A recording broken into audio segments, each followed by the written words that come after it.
What's up, all my Dragon Ball fans and collectors? The DBZ Collector back again, this time with a new segment of videos, something I like to call figure rundowns.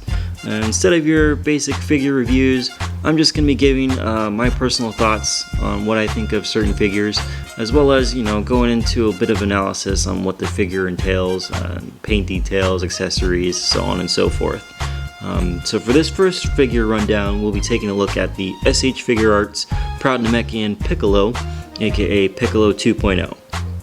So right out of the package, Piccolo comes with his cross arms featured, along with the front mantle of the cape, minus the cape itself, and his neutral face with the turban head. As far as the paint applications go, Tamashii did decide to keep the anime colors for this version of Piccolo as opposed to the 1.0 release, which had the manga colors. The only shading really visible on this figure appears to be just on the mantle, as well as the cape and turban pieces. As for the rest of the body, skin tone, clothing, and shoes, those are all basically just the solid colors. With the 2.0 releases, this has become a bit of a staple, where the figures don't really have that much body shading as opposed to their 1.0 predecessors. The neutral turban face does have this unusual pink outline for the mouth, which they only did for the neutral faces. Other than that, the paint apps are done pretty well.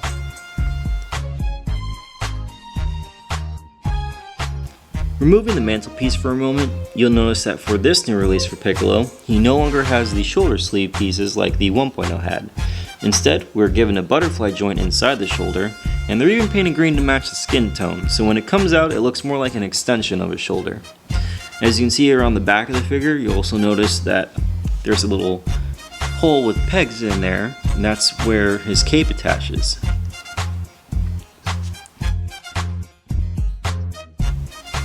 With this Piccolo, we have, for the turban head, one neutral face, one side-glancing yelling face. For the turbanless head, one neutral face, one side-glancing teeth-gritting face, and one yelling face.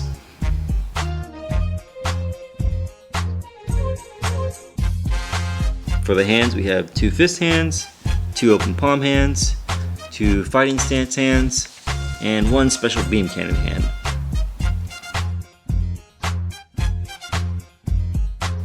I mentioned that he comes with the cross arms right out of the box, but he does include the full-length articulated arms that you can peg right in once you remove the cross arms.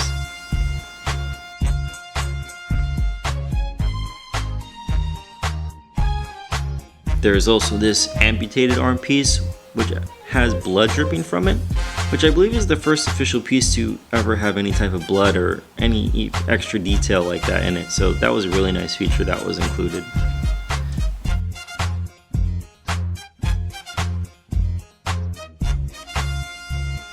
So this is the purple piece, which is meant to serve as the filler for when we remove the cape, just to show you real quick how it looks.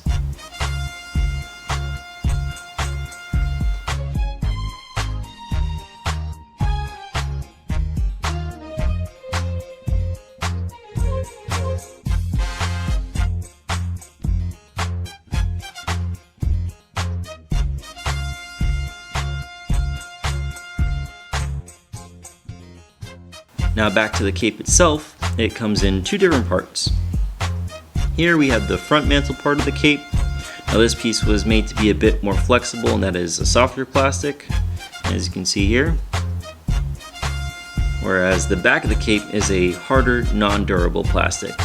Because of this, the cape is segmented into three different parts that are on hinges, which allow for you to move the different parts of the cape around to give more dynamic looks.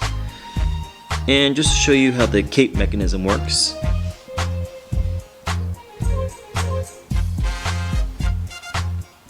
The back part of the cape pegs right into the back of the figure.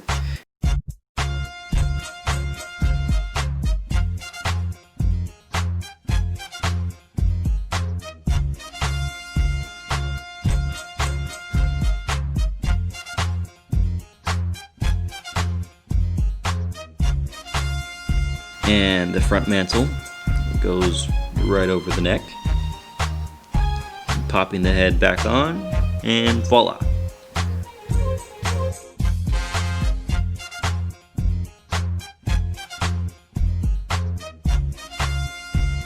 You can move the cape parts around, up, down, left.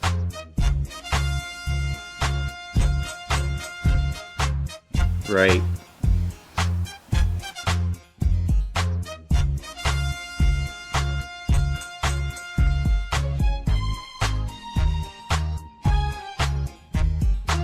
Now, something different that was included were these two stand adapter pieces, which you can use if you want to pose Piccolo either in midair, meditating, or flying.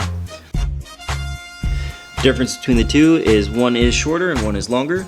The longer one will only allow for the cape to be posed in an upward position. And again, just to show you how this works.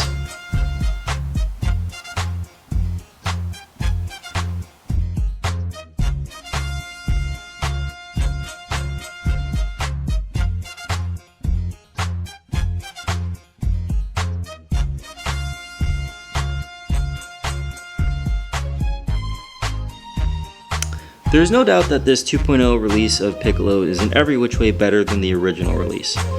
After all, it's been, almost 10 years since that figure came out, and a lot of changes have been made to the line, especially with these new 2.0 style bodies. Many collectors, myself included, have been wanting this upgrade since the new wave of 2.0s came into production. The detail in the faces and expressions are a great representation of the anime, even with the slight unusual pink mouth outline. One other thing that stood out to me was between the two neutral faces. The one without the turban, you can see, has pupils that are just a bit too close together as opposed to the neutral face with the turban. I also really love the fact that they threw in the amputated arm. It just goes to show that Tamashii is really listening to their fans and paying attention to those small and extra details. Now, the cape mechanism is a lot better than what the original 1.0 Piccolo had, and it's also a lot easier to put on. But me personally, I'm just not a big fan of the segmented hard plastic capes, which is why you'll see that I always get wired cloth capes for all my SH Figuarts. I did pick up a wired cloth cape for Piccolo from Daredevil 19. I'll make sure to show what that looks like at the end of this video. A lot of collectors may have the gripe that this Piccolo figure is still not to scale, and that he should be bigger. I'm not too concerned about scaling, especially when it comes to Dragon Ball figures, so as long as the figure fits well with the rest of the line, and he's taller than the certain characters he's supposed to be, that's good enough for me. There's no doubt this is the Piccolo figure that we've all been waiting for all these years. So overall, this guy is a definite must.